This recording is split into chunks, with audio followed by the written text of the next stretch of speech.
ऐसे जब मुसाफिरों का कोई मर जाता है और वो वतन में आते हैं, हमारे खानदान में ये रिवाज है कि जब कोई मर जाता है तो अहले मोहल्ला और खानदान वाले आते हैं, और जब दफना के वापस आते हैं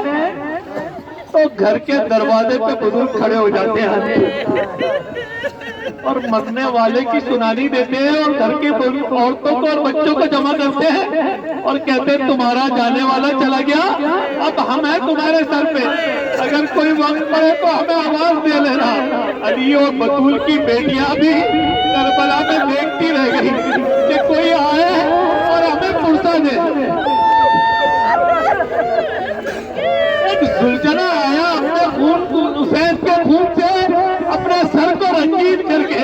और खेमे के दरवाजे पर जब पहुंचा तो कहते बीबियां सुलझना के पैरों पे चिपट गई। जब मुसाफिरों का ये काफिला कूफे पहुंचा तो बीबी तो इस कूफे में शहजादी थी,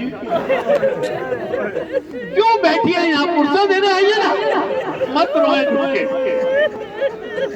उसको पुरसा दे जो इंतजार कर रही थी, कोई आएगा पुरसा देने। अरे जब बीबी यहाँ बैठ गई तो कूफे से कोई नहीं आया पुरसा देने के लिए। अरे मुअज्जिन की तरह दीवान ने सोचा